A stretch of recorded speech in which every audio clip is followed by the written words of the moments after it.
Martin Normand est politologue et titulaire d'un doctorat de l'Université de Montréal. Il est chercheur associé à la chaire de recherche sur la francophonie et les politiques publiques de l'Université d'Ottawa.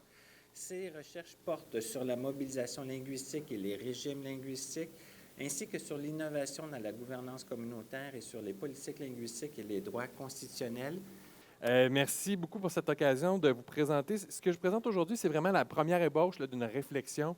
Puis je disais, j'écoutais, j'ai dit, après deux présentations très rigoureuses fondées sur le droit, voici un ramassis basé sur une intuition de politologue. Mais on va faire avec. Mais cette intuition-là part du fait que, généralement, les modifications à la partie 7 qui ont été adoptées en 2005 ont été accueillies dans l'enthousiasme. Hein, on se réjouissait de cette modification-là.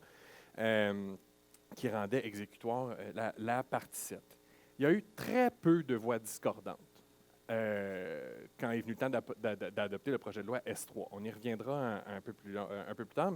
Il y en avait au moins une. Et avec le recul, ce que je me pose comme question, c'est est-ce que l'arrêt Gascon de l'année dernière vient réduire la portée de la partie 7, réduire l'ambition de la partie 7, ou est-ce qu'elle ne met pas plutôt en lumière les failles qui avaient été identifiées dans la partie 7 avant même qu'elle soit dans le projet de loi S3, avant même qu'elle soit adoptée? Et donc, est-ce que là, il ne faut pas corriger les erreurs du passé ou prendre acte de la réduction de cette portée-là? Donc, ma communication s'articule autour de trois thèmes. Ma communication s'articule autour de quatre thèmes. D'abord, je vais revenir sur les intentions du législateur à l'adoption de la partie 7 en 1988 et les intentions du sénateur Jean-Robert Gauthier qui a mené à l'adoption du projet de loi en 2005. J'ai passé un peu de temps sur l'arrêt Gascon, un résumé des faits, les points qui en ressortent pour mon analyse. Passer rapidement sur la voie discordante sur le projet de loi S3, mais aussi sur d'autres voies discordantes sur la mise en œuvre de la partie 7 depuis. Ça, je vais y aller très rapidement et finir sur un post-scriptum sur les autres conséquences de l'arrêt Gascon. Donc, pour ce qui est des intentions du législateur, c'est-à-dire que on l'a souligné hier, l'adoption de la nouvelle loi de 1988 coïncide avec les négociations sur l'accord du lac Meach. Et la partie 7 est souvent présentée comme un complément à l'accord du lac Meach. Plusieurs organismes communautaires de la francophonie canadienne avaient dénoncé le fait que dans l'accord du lac Meach, le gouvernement fédéral ne se réservait pas un devoir de promouvoir et de protéger la langue française. C'est un devoir qui revenait au gouvernement du Québec. Et bien là, la partie 7 répond en partie à ces inquiétudes-là. Et plusieurs intervenants vont faire le lien entre l'engagement pris dans la partie 7 et les engagements pris dans l'accord du lac Meach. Et le premier ministre Mulroney, à l'époque, nous dit que le gouvernement, dans la partie 7, s'engage à favoriser l'épanouissement et appuyer le développement. Il est donc primordial que tous les ministères et organismes fédéraux contribuent au développement et à l'épanouissement de ces communautés et qu'ils tiennent compte, et c'est ça qui devient intéressant et peut-être les raisons pour lesquelles on avait tant d'ambition avec la mise en œuvre de la partie 7, nous dit que les institutions doivent tenir compte de leurs besoins et intérêts dans l'élaboration de leur politique et de la mise en œuvre de leurs programmes. Donc, ce projet de loi, C-72 à l'époque, a été référé à un comité législatif. Et ce qui est intéressant de noter, c'est que si la partie 7 aujourd'hui suscite beaucoup de débats, est au cœur des débats qu'on maintient aujourd'hui, en fait, c'est celle qui a suscité le moins de débats en comité législatif en 1987-1988. Il y a à peine quelques intervenants qui ont noté les problèmes liés à son caractère qui était non exécutoire. L'intervention la plus significative qui est importante pour le restant de l'histoire, c'est celle du député Jean-Robert Gauthier, qui était membre du comité législatif à l'époque. Et donc, lors d'un échange avec David Crombie, secrétaire d'État à l'époque, il rappelle que la partie 7 donc, ne donne pas aux Canadiens un droit de recours en justice contre une incartade, un oubli ou un geste de la part du gouvernement fédéral. Et là, le député Gauthier lui demande pourquoi.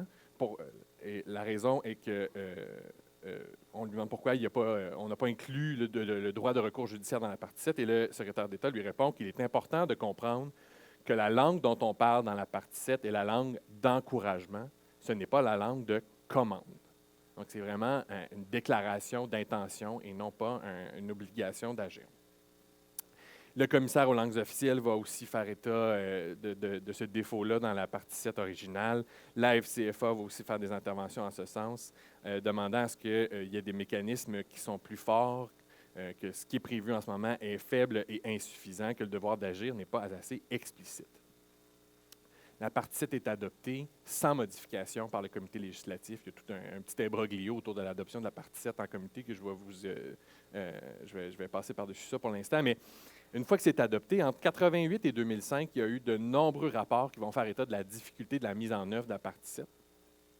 Il y a le rapport Savoie, collectivité minoritaire de langue officielle, promouvoir un objectif gouvernemental. Le rapport Fontaine, maintenir le cap, la dualité linguistique au défi des transformations gouvernementales. Le sénateur Simard, qui dépose un rapport de sa propre initiative, de la coupe aux lèvres, un coup de cœur se fait attendre. Et tous ces rapports-là dénoncent l'absence d'une approche coordonnée pour mettre en œuvre cette partie-là de la loi, que les objectifs ne sont pas suffisamment clairs et que les efforts qui sont consentis sont beaucoup trop modestes pour respecter les engagements qui sont notés. Pour Rolande Fauché, qui a écrit la biographie du sénateur Gauthier, c'est sur le dossier des langues officielles que la vocation de législateur de Jean Robert prendra tout son sens et toute son importance. Et c'est sur la partie 7 que ça se manifeste véritablement. C'est donc en 1999 qu'il va se remettre au travail sur la partie 7. Il va d'abord interpeller le ministère de la Justice qui réitère le caractère non exécutoire de la partie, que ses dispositions sont politiques et ne sont pas juridiques, qu'il y a un risque d'empiéter sur les compétences provinciales si la partie 7 devient exécutoire. Et Stéphane Dion, qui va hériter de la responsabilité des langues officielles en 2001, va lui dire qu'il craint une trop grande judiciarisation de la question si la partie devenait exécutoire. Donc, devant ces fins de non-recevoir, le sénateur Gauthier va déposer une série de projets de loi. Il va s'y prendre à 4 reprises avant que S3 soit finalement adopté. Ce qu'il va dire au Sénat, c'est que je veux mettre des dents dans cette loi. Je voudrais que l'article 41 soit clairement exécutoire. Pour protéger les minorités, je ne veux pas un chien de poche, je veux un chien de garde. On reviendra à cette expression-là tantôt. Et donc, l'objet des modifications proposées, qui vont être modifiées au fil des 4 versions qui ont été déposées au Sénat, c'est de rendre exécutoire plutôt que déclaratoire l'article 41 de la loi, lever le voile d'ambiguïté qui pèse sur cet article et trancher une fois pour toutes sur les questions de sa portée. Il va le décrire ainsi les améliorations qu'il va avoir apportées à son projet en disant que la partie 7 telle qu'elle sera adoptée, premièrement, sert à préciser l'obligation des institutions fédérales, donner au gouvernement la possibilité d'adopter des règlements pour fixer les modalités d'exécution et aussi obliger le ministère du Patrimoine canadien à prendre les mesures nécessaires pour mettre en œuvre les engagements prévus à la partie 7 et finalement donner un droit de recours devant les tribunaux. La dernière version qui sera adoptée quelques jours avant la dernière version, celle qui sera adoptée, a été déposée le 6 octobre 2004, quelques jours avant la retraite obligée du sénateur. Donc, la version S3 du projet sera portée par d'autres porteurs de ballon parce que le sénateur a dû prendre sa retraite peu après le dépôt. Mais c'est quand même lui qui a déposé cette dernière version. Va traverser le Sénat et après un long délai, va être étudié par le Comité des langues officielles. Il va faire face à diverses oppositions. D'ailleurs, selon Rolande Fauché, le cabinet s'y opposait et aurait laissé entendre que son adoption unanime au Sénat est due davantage au respect des sénateurs à l'endroit de son auteur qu'au mérite du projet. Donc, on pensait que le sénateur Gauthier l'avait eu facile dans cette histoire-là, à la veille de sa retraite. Mais reste que cette version-là qui a été adoptée prévoit que le gouvernement doit prendre des mesures positives et les principales intentions du sénateur sont donc atteintes après 17 ans de travail. Donc, après l'adoption de ce projet de loi, comme je vous le disais plus tôt, les réactions ont été généralement bonnes. Le commissariat aux langues officielles parle d'un heureux bouleversement. Heureux puisque sur cette modification législative repose l'espoir renouvelé de renforcer la vitalité des communautés. Bouleversement puisque le changement d'attitude longuement souhaité se trouve maintenant appuyé par une volonté législative expressément indiquée. Des changements importants sont donc à prévoir et à suivre. Il va aussi ajouter à ce moment-là que, étant donné qu'il n'y a pas de règlement régissant cette partie de la loi, les institutions fédérales ont une occasion unique d'être innovatrices et proactives. Et la FCFA va ajouter que c'est dans cet impératif d'agir qu'on peut entrevoir un grand potentiel de créativité et d'innovation. Donc, les réactions sont généralement bonnes. Or, désenchantement l'année dernière suite à la décision du juge Gascon dans la cause de la Fédération des francophones de Colombie-Britannique contre le ministère de l'Emploi et du Développement social du Canada. La Fédération des francophones de Colombie-Britannique s'est dit évidemment déçue. La FCFA s'est dit choquée et abasourdie par la décision du juge Gascon. Donc, on pourrait dire qu'on est passé à un malheureux bouleversement avec la décision Gascon. Un bref rappel des faits pour ceux qui ne sont pas familiers avec cette décision-là, c'est que dans la foulée d'une entente fédérale provinciale, des services d'aide à l'emploi qui étaient auparavant offerts par le gouvernement fédéral, notamment à travers du financement offert à des organismes communautaires qui est francophones, qui offraient donc des services à la population francophone. Donc, ces services ont été transférés à la province. Et la province a par la suite développé son propre modèle de service suite à cette entente, un modèle à guichet unique, au terme duquel un seul organisme par région devenait responsable de tous les services d'aide à l'emploi, y compris les services en français. Et donc, les francophones ont alors cessé d'être servis par des organismes qui avaient pour vocation de répondre à leurs besoins directement. La Fédération des francophones de la Colombie-Britannique a fait connaître ses inquiétudes par rapport aux services destinés aux francophones dès le moment où l'entente a été envisagée en 2007. Pour elle, le modèle à guichet unique se plaçait complètement à l'opposé du modèle du par et pour, bien évidemment, qui était le seul, selon elle, de nature à pouvoir assurer à la communauté linguistique des services de qualité égale. Et aussi, les organismes francophones n'avaient pas les capacités institutionnelles nécessaires pour servir de guichet unique, c'est-à-dire de répondre à l'appel d'offres pour devenir un guichet unique régional. Et donc, en 2011, 4 plaintes ont été déposées au commissariat aux langues officielles sur ce dossier. Les plaignants prétendaient que le changement de modèle de prestation des services nuirait au développement et à l'épanouissement de la communauté, soutenaient que les services d'aide à l'emploi seraient plus de qualité égale, qui seraient plus disponibles dans certaines régions. On reproche aussi dans ces plaintes le fait que on ne tend pas à respecter l'esprit de la partie 7, mais aussi de la partie 4 de la loi sur la communication avec le public et les services au public. Ici, je vais me concentrer donc sur la partie 7. Je vais laisser de côté le débat sur la partie 4. Donc, essentiellement, ce que le juge observe, c'est qu'il y a une divergence d'interprétation quant à la notion de mesure positive et aux obligations qui l'accompagnent. Donc, il nous dit clairement, les parties ne s'entendent pas sur la partie et de l'exigence faite aux institutions fédérales de prendre des mesures positives. C'est là le nœud du litige sur la partie 7 de la LLO. Donc, pour le juge qui va trancher en faveur de l'interprétation du gouvernement dans ce cas-ci, l'absence de règlement qui pourrait circonscrire l'amplitude, la discrétion qui est laissée aux institutions fédérales pour la mise en œuvre de la partie 7 est entière. Il va nous dire que la disposition n'établit pas de seuil minimal ou de nombre minimal de mesures positives à atteindre. Le texte suggère qu'il s'agit d'une obligation générale de faire quelque chose et non une obligation dirigée vers un résultat précis.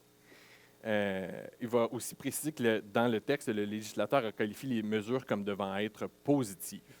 Et là, il ajoute « pas des mesures nécessaires, pas des mesures indiquées, pas toutes les mesures possibles, des mesures positives ».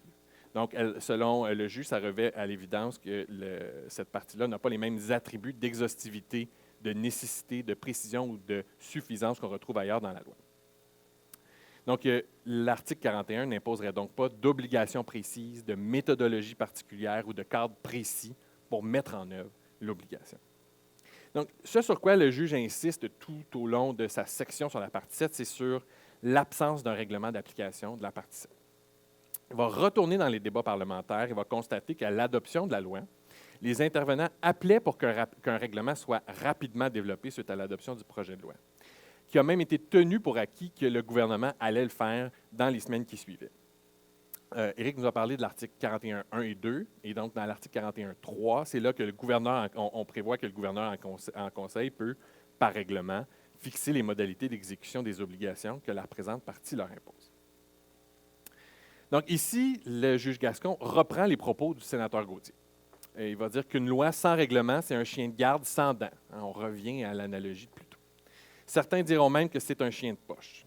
Et il va faire sienne cette analogie-là parce qu'il va ajouter que pour avoir réellement du mordant, la partie 7 avait donc besoin d'un mécanisme, c'est-à-dire un règlement. Il dit même que ce que la FFCB propose dans son recours aurait pu se retrouver dans un règlement. Donc, il n'exclut pas cette possibilité-là. Mais c'est aux législateurs d'agir, ce n'est pas aux tribunaux de le faire. Donc, il n'appartient pas aux tribunaux d'usurper le rôle du législateur au niveau de l'obligation. Et dans la conclusion, ce qu'il va nous dire, c'est qu'à son avis, la portée de l'obligation contenue à l'article 41 se trouve handicapée par l'absence de règlement. Il va dire aussi ce silence réglementaire et l'imprécision qui en découle le sont probablement au détriment des minorités linguistiques au Canada qui perdent peut-être un bénéfice potentiel attendu de la partie 7.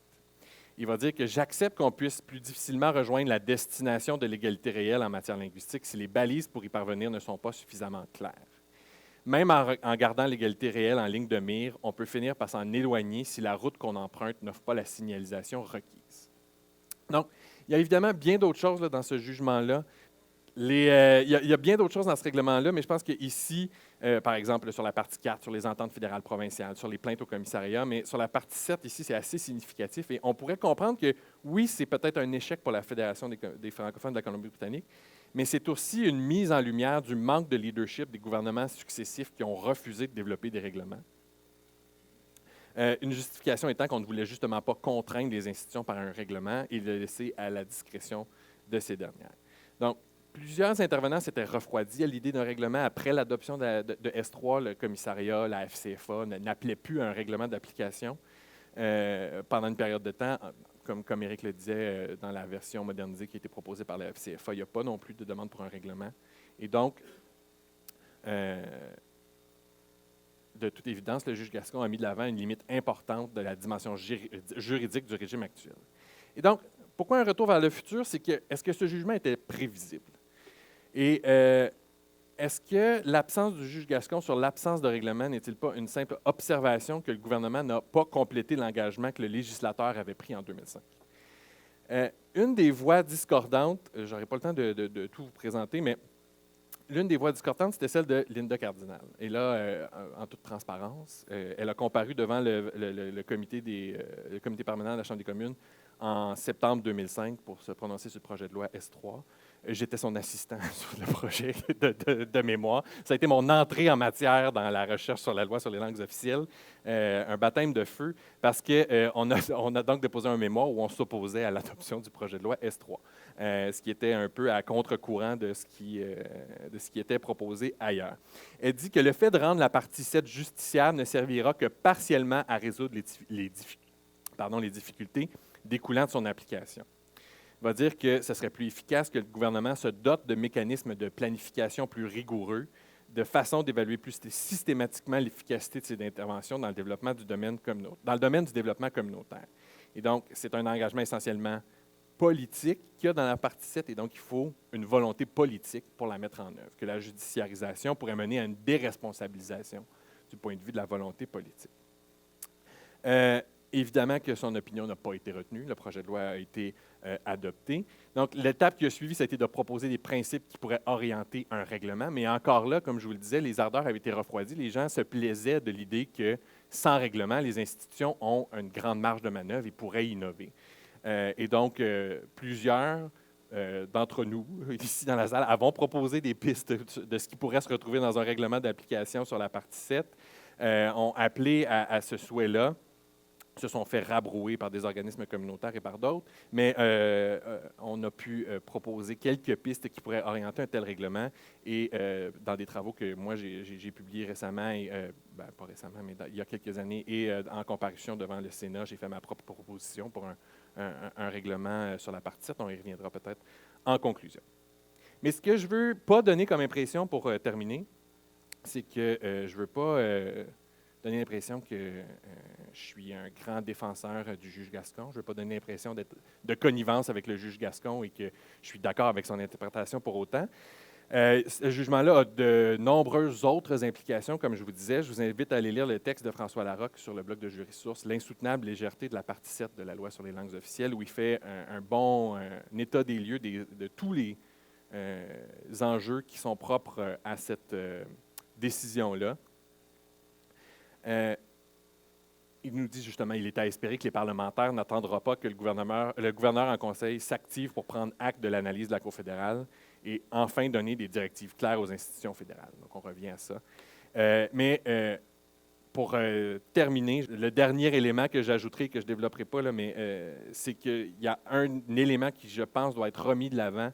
C'est dans cet arrêt-là, c'est l'incidence que l'arrêt a sur le traitement des plaintes en vertu de la partie 7 par le commissariat aux langues officielles, où ça semble mettre un poids disproportionné sur les épaules des plaignants au commissariat aux langues officielles et semble miner le rôle de prévention que le commissariat aux langues officielles doit remplir en vertu de la loi.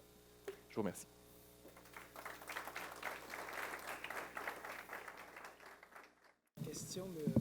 Je voulais intervenir après la présentation de M. Labelle. M. Normand m'a réconforté un peu. On parle de l'intention du législateur quand on parle de S3. C'est mal comprendre comment les lois au fédéral sont développées. Le projet de loi S3 est un projet de loi privé qui a été introduit, vous l'avez très bien présenté, par le sénateur Gauthier. Je n'essaierai pas de vous convaincre que la partie 7 est parfaite, elle est loin d'être parfaite. Par contre, lorsqu'on remonte à 88, elle n'a jamais été pensée comme devant être exécutoire, elle était déclaratoire. C'est un engagement du gouvernement à favoriser l'épanouissement des communautés minoritaires. Lorsque M. Gauthier arrive avec son projet de loi en 2005, en fait en 2004, mais c'est effectivement la énième version du même projet de loi, ce projet de loi-là a été adopté sans qu'il ait été rédigé par le ministère de la Justice, sans qu'il y ait eu des discussions au cabinet sur les tenants et les aboutissants du projet de loi. Si la fonction publique fédérale l'avait développé, on aurait voulu préciser beaucoup d'autres choses dans la partie 7, la notion d'épanouissement, par exemple. Et on aurait certainement ajouté des mécanismes de mise en œuvre. La partie 4 regorge de mécanismes, et puis il est très clairement prévu qu'il y aura un règlement. Le règlement a été pris quelques années après son adoption en 88. Alors, de parler de présenter la partie 7 comme étant elle est pleine de trous, mais elle n'a jamais été conçue pour être justiciable. Et je suis tout à fait d'accord avec les commentaires de Linda Cardinal de l'époque. La partie 7, rajouter un patch de judiciarisation sur la partie 7, en soi, ça ne réglait pas le problème. On agissait un peu dans l'urgence à l'époque. Il y a eu des élections fédérales en janvier 2006. Donc, le temps de gestation du projet de loi S3 en Chambre a été assez court. Et il y a eu des négociations avec les proposeurs du projet de loi pour ajouter des dimensions qui paraissaient importantes, comme par exemple le respect des dispositions des juridictions provinciales. Sans quoi, là, au niveau du gouvernement fédéral, on avait très, très peur de ce que S3 pouvait vouloir dire. Mais ça n'a jamais fait l'objet, la refonte de la partie 7 pour la rendre justiciable n'a jamais fait l'objet des consultations, du débat public et de l'examen minutieux qu'elle aurait dû avoir pour être finalement un projet de loi solide dont la mise en œuvre était claire, où les concepts auraient été définis. Alors, ce n'est pas surprenant que Gascon dise que sans règlement, il ne peut pas définir, il ne peut pas arriver à la conclusion que dans quelles circonstances des mesures précises sont-elles exigées. Par contre, Gaston précise des choses que le ministère de la Justice, pour lesquelles le ministère de la Justice argumentait le contraire. Gaston précise que ce sont chaque institution fédérale qui doivent prendre des mesures et doivent le prendre dans chacune des communautés visées. Il conclut que EDSC a montré amplement qu'ils ont pris des mesures en Colombie-Britannique, mais la loi ne précise pas que des mesures positives doivent être prises dans chaque cas. Alors, c'est ça qui pourrait être clarifié dans un règlement, dans une modernisation de la loi, mais la prochaine étape, c'est sans doute la modernisation de la loi et avec ou sans règlement éventuel. Alors, critiquer la partie 7, c'est facile parce qu'elle est éminemment critiquable. Oui, donc quelques commentaires en en réponse, je suis d'accord avec vous que tout ce que vous avez décrit aurait été idéal, ça avait été fait. Mais je dois vous dire que, à mon avis, d'un point de vue juridique, c'est d'une pertinence assez mitigée. Parce que le législateur est le législateur. La loi a été adoptée, point la ligne. Et le fait qu'il s'agit d'un projet de loi privé ou un projet de loi qui découle d'une initiative interne du gouvernement ne modifie aucunement son caractère, qu'il soit exécutoire, déclaratoire, etc. Donc, la question de savoir quel est le contenu de l'article 41, c'est une question qui doit être répondue en utilisant les outils ordinaires de l'interprétation des lois. Et on ne doit pas adopter une approche différente pour l'article 41 parce que c'est un projet de loi privé. Et donc là, ce qu'il faut tenir compte, ce qu'il faut garder à l'esprit, c'est que justement, l'interprétation qui avait été retenue par les tribunaux à l'époque de l'ancienne article 41, c'est justement ce que vous avez décrit, c'était déclaratoire, c'était un engagement politique et il n'y avait aucune obligation précise qui en découlait. Mais en fait, j'insiste à mentionner que les avocats du ministère de la Justice, entre autres Warren Newman, qui était au symposium lundi et mardi, lorsqu'ils ont comparu devant le comité sénatorial qui étudiait le projet de loi de M. Gauthier, a reconnu qu'à l'époque, même sous l'ancienne version de l'article 41, il y avait une obligation qui aurait été mise en vigueur par le biais du droit administratif, d'agir, et d'agir de manière non dérisoire. Donc, le gouvernement ne pouvait pas rien faire par rapport à l'article 41, mais on ne pouvait pas se servir des tribunaux pour imposer des mesures particulières. Et c'est dans ce contexte-là qu'on a adopté l'article 41 et la nouvelle version, en particulier le paragraphe 2. Donc, je conviens avec vous qu'il n'est pas parfait, et j'aurais adoré que toutes ces notions-là aient été précisées, mais ça m'aurait peut-être empêché d'écrire ma thèse de doctorat que j'ai écrite. Mais n'empêche que c'est une disposition qui témoigne d'une volonté de réagir à un contexte assez particulier. Et selon moi, la conclusion est inéluctable que le paragraphe 2 était censé imposer des obligations d'agir dans des contextes précis. Déterminer le contenu de cette obligation-là, c'est quelque chose de très difficile, justement parce que la disposition n'est pas parfaite, mais ce n'est pas un problème nouveau. Ça arrive souvent que les législateurs adoptent des mesures qui ne sont pas parfaites, qui sont assez mal rédigées, qui ne tiennent pas compte de sortes de facteurs pertinents. Mais selon moi, ce n'est pas quelque chose qui devrait empêcher les tribunaux de donner effet à l'intention du législateur, qui était d'imposer une obligation exécutoire. Et la question des règlements, selon moi, c'est un faux fuyant, parce que l'intention à l'époque n'était absolument pas d'assujettir l'obligation d'agir et de prendre des mesures à l'existence d'un règlement. Et d'ailleurs, le paragraphe 3, lui, fait en sorte que les règlements, l'adoption d'un règlement, c'est une question purement facultative. Et le caractère exécutoire d'une norme législative ne peut pas être soumise à l'existence d'un règlement, parce que là, on porte atteinte au principe de la hiérarchie des normes juridiques. Pas le temps de rentrer dans le détail, là, mais voilà. OK. Rapidement, question-commentaire pour vous deux. On parle beaucoup de la partie 7 en termes de ce que ça fait pour les communautés, faire avancer la vitalité des communautés. Que pensez-vous de l'autre partie de la partie 7, c'est-à-dire faire avancer l'usage et l'égalité des langues dans la société canadienne? Est-ce qu'il y a des modifications qui devraient être faites sur cette partie de la loi? Martin, est-ce que tu vas ajouter ça, incorporer ça à ta réflexion? Je pense que ça s'inscrit un peu dans la discussion, l'inquiétude aussi exprimée ici sur la manque d'intérêt chez la majorité. Qu'est-ce que la loi fait pour la majorité? Bien là, il y a quelque chose dans la partie 7 qui est là pour eux, mais dont on parle presque jamais. Alors, est-ce qu'on aura quelque chose à dire? Même si c'est un angle mort dans la discussion, ça mérite de mentionner. Merci. Merci. Monsieur Bastarache. Ensuite, je pense Pierre Couché. Oui, je sais que j'en ai plusieurs. Je vais être bref, je veux juste mentionner deux choses. Une des choses importantes, c'est que vous avez, je crois, sous-estimé le rôle du ministère de la Justice. Le ministère de la Justice était contre l'adoption de l'article et ils étaient contre l'adoption de règlements. Parce qu'ils étaient contre les règlements, le bureau du commissaire aux langues officielles s'est convaincu que ça servait à rien de continuer de revendiquer ça. Alors, ce qu'ils ont fait, c'est qu'ils ont publié un document sur l'interprétation et la portée de l'article. Et ce document-là était très bon. Et d'ailleurs, il a été présenté au juge Cassens. Le ministère de la Justice a repris des arguments qu'ils avaient faits autrefois dans une autre cause qui avait été présentée lors de l'abolition du programme de contestation judiciaire. Il y a eu un règlement en cours qui a fait en sorte qu'on n'a pas eu de décision. Mais moi, j'ai comparé le mémoire qui a été présenté là, le mémoire qui a été présenté à Gaston, c'était le même. Puis la décision Gaston que vous avez mise sur le tableau, c'est pris mot pour mot dans le mémoire du ministère de la Justice.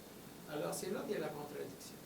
Comment ça se fait que Patrimoine canadien puis divers ministres sont en faveur de l'adoption de ce bill privé, puis que le ministère de la Justice est contre, puis que quand ça vient à la mise en œuvre, on a un ministère qui essaie de le favoriser, puis l'autre ministère qui essaie de l'empêcher. Ça, c'est mon premier commentaire. Le deuxième commentaire, c'est que le juge Gascon a mal appliqué les règles d'interprétation. Je veux dire, c'est pas vrai qu'on ne peut pas interpréter une clause générale. On est plein de clauses générales dans chaque pays. C'est une loi quasi constitutionnelle à bord de ça. Alors, il y avait le droit d'aller voir les documents préparatoires de l'objet de la loi. Il s'est complètement trompé parce qu'il a l'air de dire que ça prend un règlement pour décider à porter la loi. On n'a pas besoin de règlement, jamais. Le règlement n'a pas pour objet de créer des lois. Alors, lui, il a l'air de dire, je ne peux pas créer des lois, il n'y a pas de règlement. Il a mal interprété, il a mal appliqué les règles, et moi, je pense que ça devrait être renversé. Mais ça ne veut pas dire qu'on ne pourrait pas avoir... Merci. Évidemment, je ne suis pas juriste, là, donc je n'ai pas toutes ces subtilités-là, mais ça reste que sur la question des règlements, évidemment, comme je l'ai dit, là, je ne fais pas l'apologie de Gascon, mais Gascon semble dire des choses que sociologues, politologues, linguistes ont dit à propos de la partie 7. Et donc, ça peut apparaître, d'un point de vue non juridique, ça peut apparaître comme étant une suite logique des travaux des 15 dernières années sur l'inefficacité de la partie 7. On peut avoir un autre argument juridique là, sur une mauvaise interprétation, comme vous le faites, puis ça, c'est pas de mon ressort, je vais vous le laisser à vous, mais ça semble être en phase avec les travaux des 15 dernières années. Donc, je pense que quand on dit, plusieurs disent qu'on arrive peut-être à la fin d'une logique interprétative sur la loi sur les langues officielles, ce qui justifie aussi une modernisation. Cet arrêt-là participe de cette réflexion-là, à tout le moins. Là. Une petite réaction, commentaire de monsieur. Ah oui. Donc, la réponse, c'est oui. Je pense qu'il y aurait deux aspects de l'enjeu. Mettons, quand on parle de promotion de l'usage de l'anglais ou du français dans la société, bien, ça veut dire quoi? Bien, premièrement, ça voudrait dire peut-être un usage accru par les membres de ces communautés-là qui sont déjà en place. Donc, une augmentation de leur capacité de pouvoir utiliser leur langue, une augmentation du statut social accordé à la langue qui va encourager les gens à vouloir l'utiliser davantage. L'autre volet, évidemment, c'est la promotion de la langue chez ceux qui ne la parlent pas déjà ou qui n'appartiennent pas à cette communauté linguistique. Et ça, je pense qu'il y a deux enjeux. D'une part, je pense que plus les communautés de langue officielle en situation minoritaire font preuve de vitalité elles-mêmes, ça va avoir un effet d'attraction pour ceux qui les côtoient, donc ça va avoir des répercussions au sein de la majorité. Mais d'autre part, il y a aussi le financement pour les programmes d'immersion. Il y a toutes sortes de choses que le fédéral peut faire pour encourager l'apprentissage de l'autre langue officielle. Et ça, évidemment, ça rentre dans le cadre de la partie 7. Est-ce qu'il y aurait lieu à préciser le genre de mesures qui pourraient être prises? Sûrement, mais ce n'est pas un domaine que je connais particulièrement bien. Donc, je m'en laisserai à d'autres qui le connaissent mieux que moi. Merci, Pierre Fouché, professeur, qui sera à la retraite l'année prochaine, en 2020. Mais toujours intéressé. Si vous venez à Vancouver la semaine prochaine, vous allez encore entendre parler de la partie 7 et du jugement Gascon. Vous apprendrez notamment que j'ai recensé au moins 2 ou 3 décisions judiciaires qui ont imposé des obligations linguistiques en l'absence d'un règlement, de sorte que c'est effectivement un faux prétexte. Et la façon dont j'interprète tout le débat, à la fois sur la partie 7, mais plus globalement sur l'application de la loi des langues officielles, sous un angle à la jonction de la science politique et du droit constitutionnel, et c'est la question de la séparation des pouvoirs. Tout le monde se renvoie la balle et personne ne fait rien. Le législateur prend une petite loi, le gouvernement n'adopte pas de règlement, le juge dit « moi, je m'en mêle pas », Et pendant ce temps-là, il n'y a rien qui se passe. Qu'est-ce que vous pensez de cette analyse? Et puis, peut-être tout de suite. Moi, c'est un aspect que je voudrais faire un peu plus de millage sur la question de la dualité ou du dialogue, du nécessaire dialogue avec les anglophones ou avec de l'ensemble des Canadiens par rapport à la partie 7. J'ai un malaise avec entente exécutoire avec les communautés minoritaires. On a entendu lors du symposium de Mélanie Joly très fortement, puis hier matin dans le devoir de philo, l'importance d'engager les anglophones, si on veut parler de ça pour hors Québec, dans l'histoire qu'on veut raconter, dans le projet qu'on veut se donner, rendre exécutoire des initiatives négociées avec les communautés francophones. Je comprends, ça peut être plus pour plus de services en français, ainsi de suite, mais on sait qu'une réticence peut venir du côté de la majorité qui ne comprend pas bien c'est quoi ce projet-là. Et comment on les engage, comment on engage les gens dans un dialogue? Et imaginez-vous une entente exécutoire au Québec avec la communauté anglophone, alors que les institutions fédérales ont aussi un mandat par rapport aux faits français partout au pays, dont le noyau se situe au Québec. Puis il y a des craintes par rapport aux faits français dans l'avenir. Entre nos ententes en immigration reflètent ça. Comment on rend exécutoire une entente avec des groupes minoritaires alors qu'on sait que ça va prendre l'adhésion de la majorité?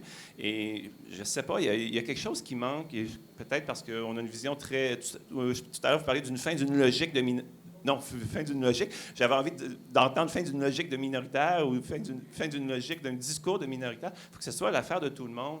Et l'idée d'entente exécutoire avec les classes hommes, je ne sais pas, ça ne règle pas le problème qui a été souligné très fortement lors du symposium, puis un peu hier matin aussi. Comment on concilie ça? Rapidement, sur la question d'Éric, parce que dans la proposition de règlement que j'ai faite au Sénat, je ne parle pas d'entente exécutoire comme Éric, mais je parle d'un règlement d'application qui devrait ouvrir la porte à une plus grande possibilité ou des plus grandes possibilités liées à l'autodétermination des communautés. Et que ça pourrait inclure, par exemple, le transfert de responsabilités ou de services vers des organismes de la communauté qui sont par épaule. Bon. Dans une perspective d'accroître l'autonomie des communautés. Pour moi, ça pourrait être une possibilité innovante qui s'inspire aussi de mesures ailleurs en Europe de protection des minorités. Donc, peut-être qu'il faut engager la minorité pour faire accepter ce genre de modèle-là, mais je ne pense pas qu'il faut limiter nos ambitions en fonction des craintes de la majorité non plus. On peut proposer des modèles et voir, d'une part, est-ce que ça correspond aux ambitions de la communauté? Ça, il faut le vérifier. Quand je suis dans les conférences en santé, on me dit toujours, ben oui, mais on n'aura pas un Montfort à Vancouver. Je suis d'accord, mais on pourrait moduler cette aspiration-là en fonction des besoins des communautés. Et une fois qu'on a ce discours-là d'établi, cette possibilité-là d'établi, bien là, on verra quels aménagements seront nécessaires avec la majorité, mais ce n'est pas un jeu à somme nulle, là, ici. Donc, donner plus d'autonomie aux communautés minoritaires, ça ne veut pas dire en enlever à la communauté majoritaire. Une question financière, mais c'est peut-être pour réagir aussi à la même question, peut-être pour replacer ma proposition en contexte, je n'ai pas eu le temps d'expliquer beaucoup là, ce que j'avais envisagé. Moi, je ne prétends pas que des ententes exécutoires épuiseraient ce que doivent faire les institutions fédérales en vertu de la partie 7, mais c'est que une des choses que les institutions fédérales sont censées faire, c'est d'appuyer les communautés. Ce que ça exige en pratique, ça, c'est quelque chose qui peut seulement être découvert en discutant avec ces communautés-là elles-mêmes. Donc là, dans la mesure où il y a un désaccord entre la communauté et l'institution fédérale sur ce qui aurait dû être fait, le problème avec le statu quo, c'est que la norme juridique est tellement générale que c'est difficile d'arriver à une mise en œuvre judiciaire. C'est-à-dire que c'est difficile de se retourner vers les tribunaux et dire telle institution aurait dû faire telle chose, elle ne l'a pas fait, et donc elle a contrevenu à son obligation. Donc le but des ententes exécutoires, ce serait justement de prévoir un mécanisme qui préciserait davantage ce qui serait requis dans le cadre du mandat de telle institution fédérale vis-à-vis de la communauté de langue officielle en situation minoritaire de son ressort. Selon moi, ça, les institutions fédérales concluent souvent des ententes de cette nature-là avec différents organismes communautaires dans toutes sortes de différents contextes. Donc, je vois difficilement pourquoi ça créerait un problème dans la mesure où ça ne prétend pas épuiser ce que la partie 7 est censée faire ou imposer comme mandat. En réponse à la question de Pierre, écoute, je suis entièrement d'accord que c'est... Puis en partie, ça revient encore au même problème du fait qu'il y a un objectif très complexe qui est visé, c'est-à-dire on veut que tout l'État fédéral modifie en quelque sorte son empreinte sociolinguistique sur la société de différentes façons et qu'il prenne telle et telle mesure particulière et en plus qu'il modifie sa façon de faire dans ses activités plus générales. Définir tout ça, c'est extrêmement complexe le législateur, lui, aime l'idée, mais il ne veut pas préciser plus que ça. Puis là, il s'en remet aux tribunaux. Puis les tribunaux se disent, bien, écoute, on n'a pas... Je pense que dans le fond, le réflexe qui anime les tribunaux, comme un juge comme Gascon, c'est, écoute, on n'a pas les capacités institutionnelles pour s'adonner à cet exercice-là. Il y a un travail administratif qui doit être fait, qu'on n'est pas en mesure de faire. Et donc là, je ne sais pas qu'est-ce qu'on fait avec un problème comme celui-là. Je trouve que ça ressemble un peu à l'article 23 à ce niveau-là.